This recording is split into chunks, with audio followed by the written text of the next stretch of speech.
अमरावती शहरातील नालासापुरा परिसरात सध्या घाणीच्या विळख्यात आहे। परिसरातील नाल्यांमध्ये कचऱ्याचे ढीग साचले असून मच्छरांची वाढती उत्पत्ती नागरिकांकरता मोठी समस्या बनून समोर येत आहे। तर तिथेच सफाई कर्मचारी व कचरा नेणाऱ्या गाड्याही परिसरात येत नाही, त्यामुळे नागरिकांमध्ये असंतोषाचं वातावरण आहे।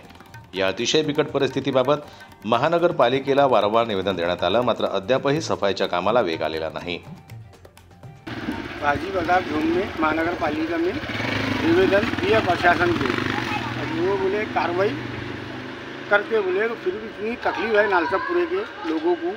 यहाँ मच्छर, डेंगू, मलेरिया से बच्चे बीमार हो रहे हैं और साफ़ सफाई वाले गाड़ी हफ्ते में एक दिन आती और हफ्ते में एक दिन गाड़ी नहीं आती। कचरे ऐसे पड़े घरों में, सबके टाट के ढक्कन के घर के अंदर के कचरे इसके अंदर टोकरों में से बाहर आ रहे हैं। घर में फेंकने को लोगों को जगह नहीं, और नाले में तो इतनी गंदगी हो गई कि लोग 8 दिन में एक बार नाली साफ़ करने वाले आते। फ़ोन लगाए, ये लगाओ, हाँ थोड़ी देर बोलते आ रहे भैया, आते नहीं। लोग तो बहुत परेशान है, कोई बच्चों लोगों का यहाँ फुर्ताने हल नहीं। अपन ने इस जनसमस्या के बारे में महानगर पालिका को निवेदन दिया है, इसलिए अधिकारी, वहाँ के अधिकारी क्या बोले आपसे?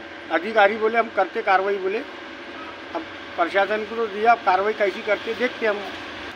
महानगर पालिका जोन क्रमांक 5 के अंदर में निवेदन दिया गया है, जिसके ऊपर कॉरपोरेशन के अधिकारियों ने ये कहा गया है कि इसके ऊपर में कार्रवाई होगी। लेकिन हम 4 दिन से इंतज़ार में हैं कि अभी तक नाली की सफाई के कामगार नहीं आए, झाड़ने वाले नहीं आए, और कचरा गाड़ी भी बहुत कम आ रही है।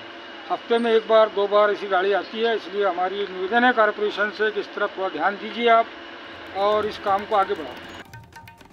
काँग्रेस अल्पसंख्याक सेलचे शहर उपाध्यक्ष जुबेर खान यांनी थेट नालसापुरा परिसरातून प्रतिक्रिया देत प्रशासनाला अल्टिमेटम दिला आहे। तात्काळ कारवाई न केल्यास संपूर्ण कचरा महानगरपालिका कार्यालयात आणून टाकण्याचा इशारा त्यांनी यावेळी दिला।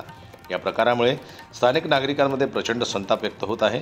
आता महानगरपालिका प्रशासन या तक्रारीकडे कितपत गांभीर्याने पाहतं याकडे सर्वांचं लक्ष लागलेलं आहे।